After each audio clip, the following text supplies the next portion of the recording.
Have you ever been in this situation? You promise yourself, this time I'm going to study English every day. You buy books, download apps, write pages of notes, maybe even join an online course. For the first few days, you feel motivated. But slowly, life gets in the way. Work piles up, deadlines approach, your schedule gets tighter, and one day you admit to yourself, I don't have time to learn English. You're not alone. According to global surveys, more than 70% of language learners quit within the first 3 months. And the number one reason, lack of time. But here's a secret. You don't need hours of study at a desk to improve your English. In fact, you can learn and practice without even opening a book. Hook.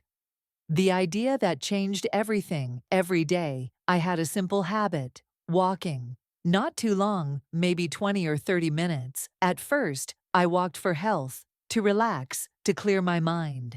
But one day, with my earphones on, I suddenly thought, why don't I use this time to practice English? That small question changed everything for me. Instead of listening to random songs, I started listening to English podcasts. Instead of walking in silence, I whispered English phrases I had just heard. Slowly, step by step, I transformed my daily walks into a moving classroom. And something magical happened. My English improved faster and more naturally than I had ever imagined. Why this method works for everyone. Think about it. Walking is something you already do. You walk to school, you walk to the office, you walk in the park, or to buy groceries. You don't need to create extra time for it. Walking is already part of your life. Now imagine turning those 20, 30, or even 60 minutes into English practice time. Suddenly, you are learning every day, consistently, without stress. This is the secret of English while walking. No desk required, no heavy textbooks, no excuses about time. All you need is your curiosity, a pair of earphones, and your legs. The science behind it. Why is this method so powerful? The answer lies in psychology and neuroscience. Movement activates the brain. When you walk, your body pumps more oxygen to your brain. Research shows that physical activity boosts memory, focus, and creativity. That means you absorb English faster when you're moving. Multisensory learning. Walking involves movement, balance, and rhythm. Combine that with listening to English, and your brain is processing information through multiple channels at the same time. The result? Stronger, longer-lasting memory, learning in a relaxed state.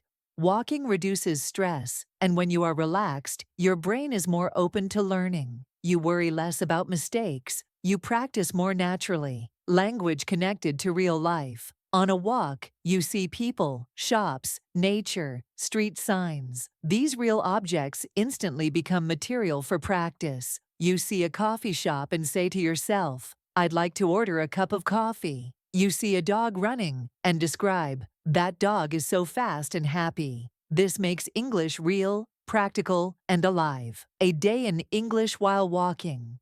Picture this, it's morning. You put on your earphones and start walking. Instead of listening to random music, you play a short English podcast. As you walk, you repeat phrases quietly. When you hear something useful, you pause and say it out loud. You pass by a park and see children playing. You practice. The kids are laughing and running around. You pass a bakery, smell fresh bread, and say, that bread smells delicious. I want to eat there. By the time you finish your 20-minute walk, you've not only exercised your body, you've exercised your English brain. Do this every day, and after 30 days, the change will surprise you.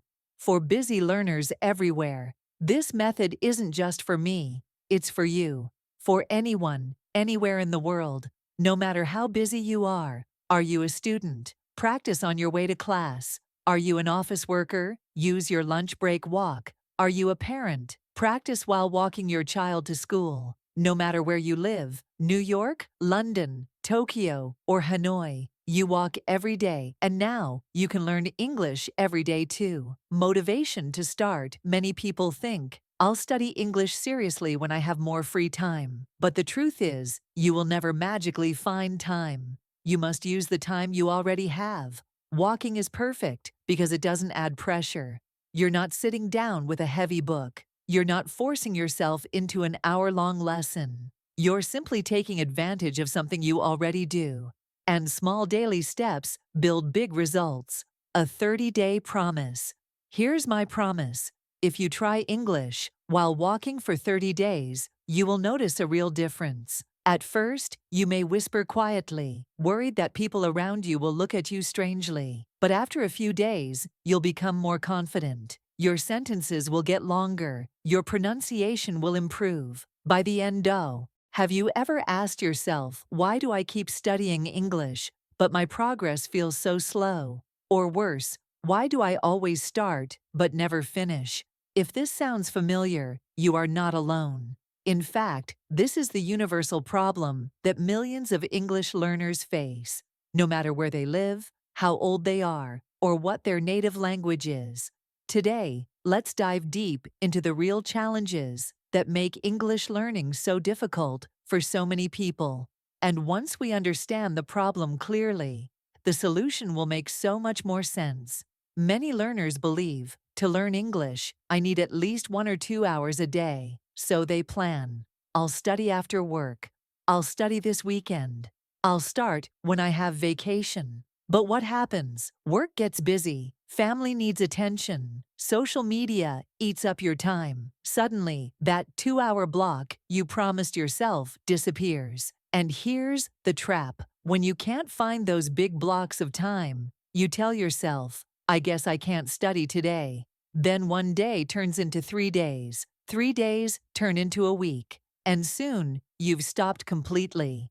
The truth is, waiting for big time is an illusion, because life is never perfectly free. The only way forward is to use the small moments you already have. For years, schools and traditional courses taught us that real study only happens at a desk, with a heavy textbook. Sit down, memorize grammar rules, do worksheets. But think about it. How often do you actually have the energy to sit at a desk after a long day? For many people, just the idea of opening a grammar book makes them feel tired before they even begin. The result? You feel guilty because you're not studying the proper way. And slowly, guilt turns into shame. Shame turns into giving up. The problem isn't you. The problem is the method. English doesn't live in textbooks. English lives in conversations, in stories, in the real world. Another huge barrier is fear. The moment you try to speak English, a voice in your head says, what if I say it wrong? What if people laugh at me? What if they don't understand me at all? This fear is powerful, so powerful that many learners stay silent for years. They may know grammar, they may understand reading, but when it's time to open their mouth, they freeze. Fear is like a cage. It locks your voice inside you. And the longer you stay in the cage, the harder it feels to break free. Maybe you've felt this before. You study really hard for a few weeks. Every day, you watch videos, memorize vocabulary, do exercises. You feel proud. But then, life interrupts. You get busy. You skip one day, then another, then a week. And when you come back, you feel like you've forgotten everything. It's frustrating. You tell yourself, why bother? I'll just quit. This cycle of starting strong and quitting early is one of the biggest reasons why learners never reach fluency. Let's be honest, the English learning industry is worth billions of dollars, and many schools and apps promise miracles. Fluent in 3 months, perfect pronunciation in 10 days, learn 1,000 words this week. You sign up, you pay, you feel excited. But soon the lessons feel boring, or the pace feels too fast. You can't keep up. What happens? You lose motivation, you lose money, and worst of all, you lose confidence. You start believing, maybe I'm just not good at languages. But that's not true. The problem is not you. The problem is the unrealistic system that set you up to fail. Think about how most people study. They memorize vocabulary lists. They learn grammar rules. They practice reading. But often, these pieces are disconnected. You learn words, but never use them in a sentence. You learn grammar, but never apply it in conversation. You read texts but never speak about them. This creates a strange situation. You know a lot about English, but you can't actually use it. It's like owning all the parts of a car but never assembling them to drive. No wonder learners feel stuck. The emotional side of the problem, beyond the practical struggles, there's also an emotional layer. Many learners feel embarrassed about their accent. Many feel frustrated when they understand but can't reply quickly.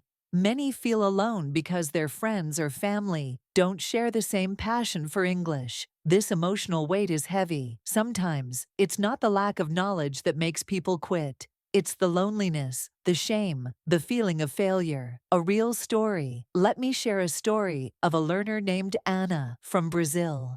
Anna studied English for 10 years in school. She knew grammar rules better than many native speakers. But when she visited New York for the first time, she couldn't even order food at a restaurant without panicking. She told me later, "It felt like I had all the theory in my head, but my mouth refused to cooperate. I froze. My mind went blank." Anna's story is not unique. It's the story of millions of learners worldwide. They've invested years, sometimes thousands of dollars, and yet they feel powerless in real conversations. The global mirror. Here's the truth. If you see yourself in these struggles, it doesn't mean you're weak. It means you're human. Every learner around the world faces these exact same problems. Whether you're in China, Mexico, Egypt, or Vietnam, the challenges are the same: lack of time, fear of mistakes, inconsistent practice, unrealistic systems. This is the global mirror of English learning. And seeing this clearly is the first step toward change. Transition to the solution. So let's pause for a moment. If traditional methods fail because they demand too much time, too much money, and too much pressure, if fear and inconsistency stop us from using the English we already know, if disconnected learning makes us feel like we're always studying but never living the language, then the big question is, what's the alternative? Is there a way to practice that is simple, natural, consistent, connected to real life, and possible for everyone no matter how busy they are? The answer is yes, and this is where the method we introduced earlier, English while walking, becomes not just an idea, but a solution to all these problems. So now you understand, the difficulty is not you. The difficulty is the system.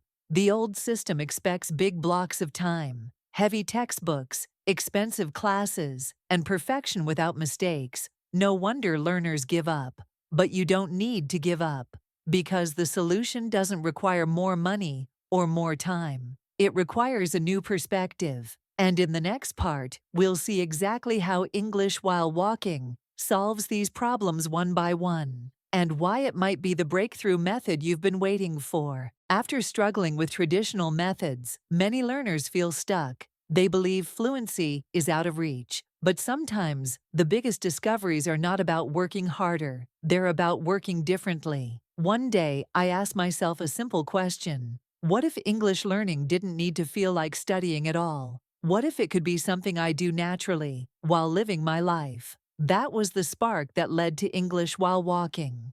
Instead of forcing myself to sit at a desk, I decided to turn one of my daily habits, walking, into an opportunity to practice English. Walking is something almost everyone does, on the way to school or work, around the neighborhood, at the park, even just inside the house. It requires no extra time. You don't need money. You don't need special equipment. All you need is your legs, your ears, and your voice. And here's the magic. When your body is moving, your brain becomes more active. Science shows that walking boosts creativity, reduces stress, and improves memory. So if walking makes your brain more open, and learning English requires focus and creativity, the combination is perfect. The first practice is simple. Instead of music, listen to English, a podcast, an audiobook, a YouTube video, audio only, even short dialogues. As you walk, your brain receives English naturally. You don't need to understand every word. You just let the rhythm of the language flow into your ears. This is not passive. It's active absorption. Over time, you start recognizing patterns, sounds, and intonation without effort. Listening is powerful, but to break fear and build fluency, you must also speak. Walking gives you privacy. You don't need to sit in a classroom worrying about mistakes. You're free. So while walking, you can repeat phrases you just heard, answer questions from a podcast, describe what you see around you in English, talk to yourself about your day, your goals, your thoughts. It's like creating your own mini English world right on the street. To keep progress consistent, you can add 30-day challenges. For example, day 1 to 5, repeat 5 English sentences while walking. Day 6 to 10, describe 3 things you see outside in English. Day 11 to 15, tell a 1-minute story about your day. Days 16 to 20, ask yourself 5 interview questions and answer them. Days 21 to 30, practice spontaneous conversation. Imagine you're walking with a native speaker. These small steps create daily wins, and daily wins create unstoppable momentum. Let's revisit the problems we discussed earlier and see how English while walking solves them. No time. Walking uses time you already have. Textbook pressure. No desk, no books, just real language. Fear of mistakes. You practice alone, in a safe space. Inconsistency. Walking is a daily habit, so learning becomes automatic. Expensive courses. It's free. You only need your phone or your imagination. Disconnected learning. You listen, speak, and think in English all at once. It's not about adding new pressure. It's about transforming something ordinary into something extraordinary. I've seen learners around the world use this method. In Tokyo, a businessman walks to the train station every morning while listening to English news. In Cairo, a student practices shadowing English podcasts as she walks through busy markets. In Mexico City, a mother of 2 whispers English sentences while taking her kids to school. In Berlin, a young artist describes graffiti walls in English as he walks downtown. The method is universal because walking is universal. For so long, learners believed they needed perfect conditions to study: silence, a desk, long hours. But perfection is the enemy of progress. What learners really need is consistency and connection. And English while walking provides exactly that. Consistency because walking happens every day. Connection because you practice English in real life, not just in books. When you practice this way, something surprising happens. At first, you may feel strange, talking to yourself in English on the street. But after a few days, it becomes natural. After a few weeks, you notice your confidence growing. Suddenly, English is no longer a subject you study. It's a part of you. You start to think in English without forcing it. You start to speak with less hesitation. You start to feel that English is not a foreign guest, but a familiar friend walking beside you. So this is the discovery. English learning doesn't need to be heavy, complicated, or expensive. It can be as light and natural as taking a walk. Now that you know the method, the next step is to see the real journey. What happens when The first week was all about breaking old habits and building new ones. On day 1, I stepped outside with my earphones, a little nervous, a little skeptical. Instead of my usual playlist, I pressed play on a short English podcast. As I walked down the street, the words filled my ears. At first, they felt distant, like a foreign melody. My brain tried to translate every sentence into my native language, but soon I realized it was impossible to keep up. That day, I learned my first big lesson. Don't try to understand everything. Just let the language flow. By day 3, something strange happened. I started recognizing familiar words. Time, learn, every day. They popped out like tiny sparks of recognition. I smiled. For the first time, English didn't feel like a mountain. It felt like a puzzle I could slowly piece together. On day 5, I tried speaking. I whispered the sentences I heard on the podcast. At first, I felt silly, like talking to myself. But soon, I realized walking gave me freedom. Nobody cared, nobody judged. The street became my classroom. and the world became my teacher. By the end of week 1, the habit was formed. Every day I walked and practiced. The nervousness was still there, but it was mixed with excitement. I was no longer just studying English. I was living it. Week 2 brought energy and progress. On day 8, I added a challenge, describing what I saw in English. As I walked past a park, I whispered, "I see children playing. The trees are tall. The sky's blue." Simple sentences, yes, but every word I spoke felt like a brick in the foundation of my fluency. By day 10, I tried answering imaginary questions. I asked myself, "How are you today?" and answered, "I'm fine, but a little tired." I asked, "What will you do later?" and replied, "I will cook dinner." It felt like having a mini conversation with myself.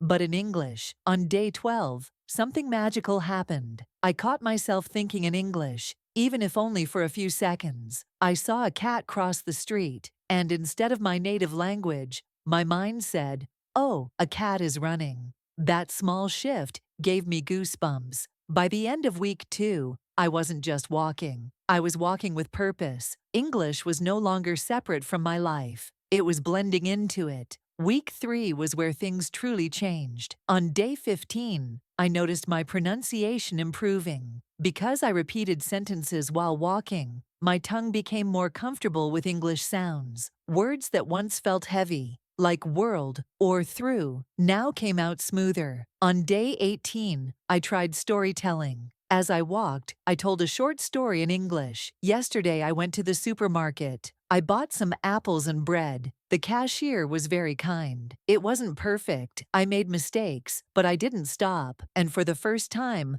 I felt free from perfection. I realized fluency isn't about being perfect. It's about being brave. By day 20, I started to notice changes in my confidence. In the past, if someone spoke English to me, my heart would race. But now, I felt calmer. I wasn't fluent yet, but my brain was used to forming English sentences. The fear was slowly melting away. This was the breakthrough. Fluency doesn't come suddenly. It grows quietly, step by step, like walking itself. The final week was not just practice. It was transformation. On day 23, I had a small real-life test. A tourist asked me for directions. In English, normally I would panic. But this time, I smiled and answered, "Go straight and then turn left." It wasn't complex, but it worked, and the tourist understood me. That one sentence felt like a huge victory. By day 25, I realized my walks had become my favorite part of the day. They were no longer just exercise. They were adventures, journeys into the world of English. On day 28, I recorded myself speaking while walking. I listened later and compared it to my voice on day 1. The difference was shocking. My sentences were smoother, my pauses shorter, my voice more confident. And then came day 30. I stood outside, the same path I had walked a month ago. But I was not the same person. I spoke out loud. 30 days ago, I started this challenge. I was nervous. I doubted myself. But now I can speak. I can express my thoughts. I feel confident. I feel proud. That moment was powerful, not because my English was perfect, but because I had changed. I had proven to myself that progress is possible, and that English is not a wall, it's a bridge. The journey taught me 3 unforgettable lessons. Consistency beats intensity. 10 minutes a day for 30 days is more powerful than 3 hours once a week. Movement creates freedom. Walking made learning natural and enjoyable. Confidence is built, not given. By speaking daily, even to myself, I rewired my brain to believe in my own voice. And the biggest lesson of all, fluency is not something you wait for. It's something you create. One step, one sentence, one day at a time. This was the journey. 30 days, 30 walks, countless words. A simple experiment that turned into a life-changing experience. But the story doesn't end here. In the next part, we'll explore the results, how my English, my confidence, and even my mindset transformed after this challenge. When I reached the end of the 30-day challenge, the first thing I noticed was simple but powerful. Progress was visible. I compared myself on day 1 and day 30. On day 1, I struggled to form even the most basic sentences. My words were broken, my pauses endless, and my confidence non-existent. On day 30, something had shifted. My sentences were longer, my rhythm smoother, and my pauses shorter. I wasn't perfect, but I was undeniably better. It was like watching a plant grow. You don't see the changes every single day, but when you look back after a month, the difference is undeniable. One of the biggest transformations was in my listening skills. On day 1, English podcasts felt like noise. Words blurred together, and I only recognized a few. But after 30 days of daily exposure, something magical happened. The noise turned into meaning. By day 15, I was catching phrases. By day 30, I could follow the main idea of a podcast episode without stopping to translate. I realized that my brain had been rewired. Consistent listening every single day had trained my ears to pick up patterns, rhythms, and meanings. I didn't study listening. I absorbed it, step by step, while walking. And here's the best part. I actually started to enjoy listening. English no longer felt heavy. It felt like music. If listening was the foundation, speaking was the house I built on top of it. In the beginning, I could only repeat phrases quietly, afraid someone would hear me. By the end, I was speaking out loud while walking, confidently narrating my surroundings, telling stories, even practicing imaginary conversations. The biggest breakthrough came when I recorded myself on day 28. Listening to my own voice was uncomfortable at first, but when I compared it with a recording from day 1, I couldn't believe it was me. Day 1, hesitant, broken, filled with and ah. Day 28, smoother, clearer, more confident. I realized that my voice in English had grown stronger. It wasn't just pronunciation. It was the courage to speak, the rhythm of confidence. For years, I had waited for the perfect time to speak English. This challenge taught me that the perfect time never comes. You create it. The most surprising result wasn't in listening or speaking. It was in thinking. Before the challenge, every thought in English felt forced. I had to translate in my head. But by day 20, I caught myself thinking small thoughts directly in English. It's a sunny day, or I need water. By day 30, this had grown. I could hold short inner monologues in English, simple but real.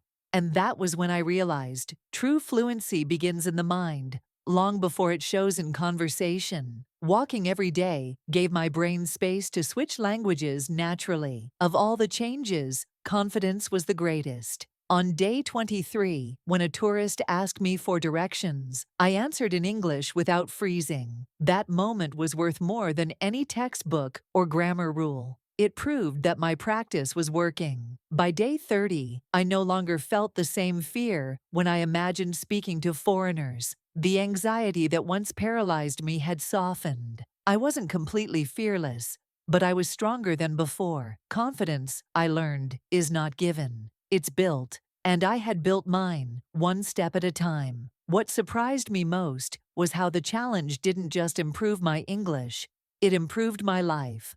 Walking every day gave me more energy and focus. My stress levels dropped. I felt more disciplined, more consistent. This was more than an English challenge. It was a lifestyle change. It taught me that language learning doesn't have to be boring, heavy, or isolated. It can be alive, dynamic, even joyful. At the end of this challenge, I realized something important. Fluency isn't about knowing every word. It's about building habits. You don't need perfect grammar to speak. You don't need 1,000 vocabulary words to express yourself. What you need is daily practice, a little courage, and the patience to walk the path. This lesson isn't just for me. It's for anyone, anywhere in the world, who dreams of speaking English. If I could change this much in 30 days, imagine what you could do. The results were clear: better listening, smoother speaking, thinking in English, growing confidence, and a new lifestyle. But the story doesn't stop here. In the final part, we'll talk about how you can start. a step-by-step guide to begin your own English while walking challenge and experience this transformation for yourself. Before you even take your first step outside, you need to prepare your mind. Many learners fail, not because they lack ability, but because they expect perfection from day one. They want to speak like a native after 1 week. That's not realistic. The truth is simple. Progress comes slowly, then suddenly. If you start this challenge, don't expect magic on day 2 or day 5. Instead, commit to small daily growth, 1 step at a time, 1 word at a time, 1 sentence at a time. This challenge is not about being perfect. It's about being consistent. If you understand that, you're already halfway there. You don't need expensive resources. Start simple. Here's what you need: a pair of headphones to listen clearly without distractions, your phone for podcasts, audiobooks, or recordings, a comfortable walking route, a park, a street, even a treadmill if you can't go outside, a journal or a notes app to write down new words or thoughts after walking. Optional, but powerful. Record yourself speaking with your phone. These recordings will become your mirror, proof of your growth. The secret to success is routine. If you want to make English a habit, tie it to an activity you already do, walking. Here's a simple plan. Duration: 20 to 30 minutes per day. Format: first 10 minutes, listening. Next 10 minutes, speaking or shadowing. Final 5 minutes, free talk. Describe your day, surroundings, or thoughts in English. Make it flexible. If you're busy, do 10 minutes. If you have more energy, walk for an hour. What matters is showing up daily. Start with listening. It's the input that feeds your brain. In week 1, choose short, simple podcasts or YouTube audios. Don't worry if you only understand 30%. In week 2, re-listen to the same material. Familiarity will build confidence. By week 3, increase difficulty. Try audiobooks or faster speakers. By week 4, mix both. Easy content for confidence, plus harder content for growth. Pro tip: don't pause to translate every word. Let your brain swim in the sound. With time, meaning will emerge naturally. Now comes the active part: using your voice. Shadowing technique: repeat after the speaker. Mimic intonation, rhythm, and emotion. Narration: describe what you see while walking. Example: I see a red car. The sky is blue. A man is walking his dog. Storytelling: tell a short story from your life. Pretend you're explaining it to a friend in English. Don't worry if people look at you. Most won't care. And even if they do, remind yourself, this is your growth, not theirs. Learning without reflection is like walking in the dark. You need to measure your progress. Every 7 days, record yourself speaking for 1 to 2 minutes. Save the file. At the end of 30 days, compare day 1 and day 30. Write a short reflection after each walk. New words, new feelings, or just, I did it. These small notes become your motivation when doubt creeps in. You will face obstacles. Here's how to deal with them. No time? Walk while commuting, doing chores, or during lunch break. Feeling shy? Whisper at first, then increase volume. Confidence grows step by step. Getting bored? Change your content. Switch podcasts, music, or topics. Feeling stuck? Remember, progress is invisible daily, but visible monthly. Trust the process. Don't wait until day 30 to feel proud. Celebrate small victories. The first time you understand a full sentence without translating. The first time you speak out loud for 5 minutes without freezing. The first time you catch yourself thinking in English while walking. These are signs of transformation. Each one deserves recognition. Growth becomes stronger when shared. Tell a friend, post on social media, or join a community. When you share your progress, 2 things happen. You inspire others. You hold yourself accountable. Imagine hundreds of learners around the world walking and speaking English at the same time. That's not just a challenge, it's a movement. When the 30 days end, don't stop. The challenge is just the beginning. Turn it into a 60-day challenge, or reduce frequency, 3 times a week, 20 minutes each. Combine it with other methods: journaling, online conversations, language exchanges. The goal isn't just 30 days. The goal is to make English a natural, joyful part of your daily life. At the end of my own challenge, I realized something. English doesn't live inside a textbook. It lives in moments, in conversations, in the rhythm of daily life. And walking is one of the simplest, most powerful ways to bring English into your world. So here's my invitation. Start today. Don't wait for the perfect moment. Put on your shoes, grab your headphones, and step outside. Walk, listen, speak, repeat. Day 1 will feel strange. Day 30 will feel magical. And when you look back, you'll see not just a change in your English, but a change in yourself.